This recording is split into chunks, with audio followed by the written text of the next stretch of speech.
I think some time back I called the female protagonist of the first part of the second section of The Wasteland a game of chess, a latter day Cleopatra. Now I would like to play out a contrast between the original Cleopatra and this latter day Cleopatra. Cleopatra of Egypt was a very passionate woman, was a woman of tremendous passion. This latter day Cleopatra, well, there is something very artificial about her. The poet speaks of her synthetic perfumes, strange synthetic perfumes. Not merely her perfumes, her life itself appears to be synthetic. The key word is synthetic. Synthetic means artificial. Synthetic means made as a result of chemical synthesis to resemble some natural product, but it is in fact artificial. There is something artificial, something synthetic about the life of this latter day Cleopatra. Cleopatra of Egypt was capable of rousing passion in men, in Mark Antony, for example. And it is said of Mark Antony that he kissed away kingdoms and provinces, all for the love of Cleopatra. On the other hand, this latter day Cleopatra seems to be capable only of rousing revulsion in men. Her partner, perhaps her husband, is not even willing to speak to her.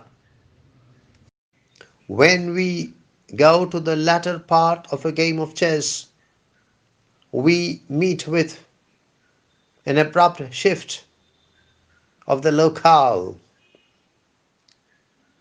The locale is no longer the dressing room of a grand mansion. Instead, it is the local pub. What is a pub?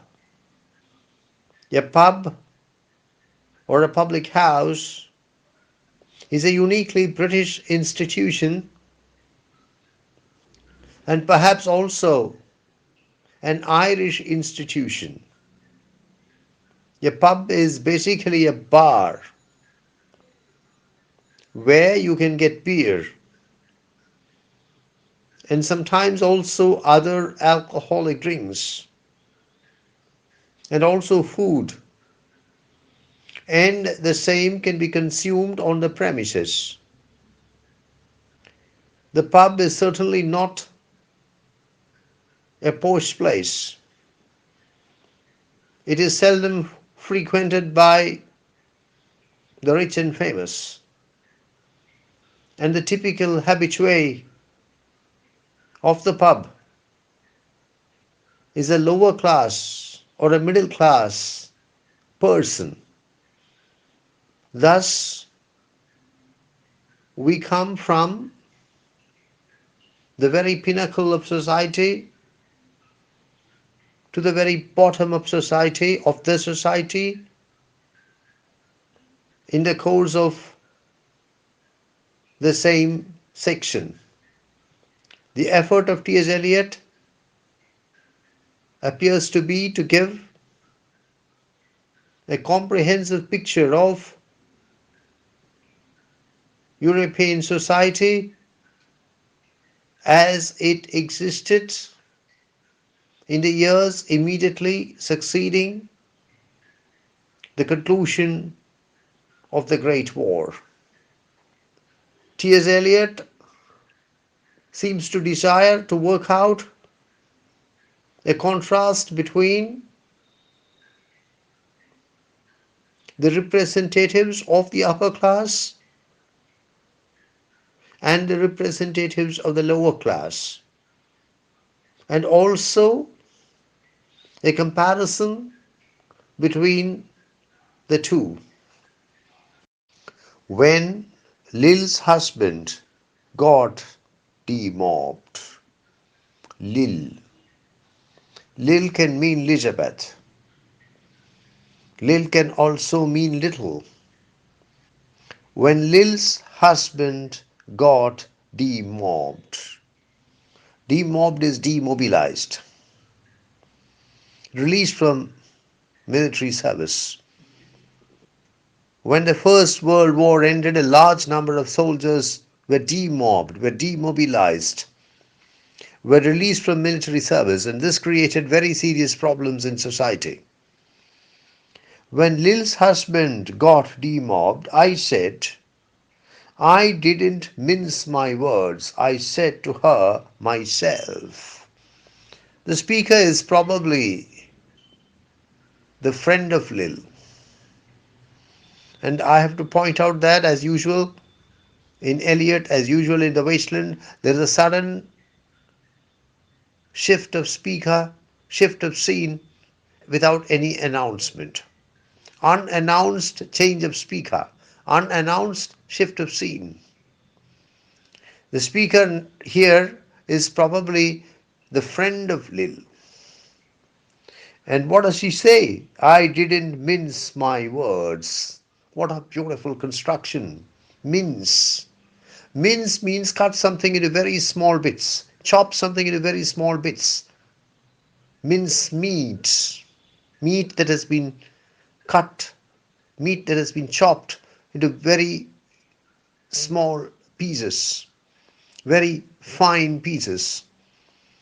To make mince meat of means to defeat thoroughly. I don't dare to play tennis with my wife because she can make mince meat of me on the tennis court. I'm getting distracted.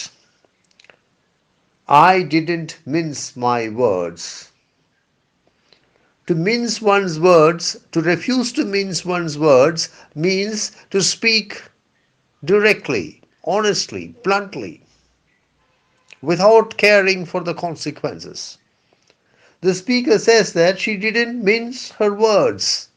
She decided to speak bluntly, honestly, directly, without worrying about what the listener or the listeners would think of her. I said to her myself, she has decided not to mince her words and she speaks herself. Hurry up, please. Hurry up, please. It's time. This line is fully capitalized. This is the call of the waiter of the pub. You are allowed to remain for long hours in the pub, but you have to leave the pub when the pub closes. And the time has come for the pub to close. And so the waiter says, hurry up, please, it's time. This call of the waiter of the pub falls on deaf ears. They continue their conversation, they continue their discussion.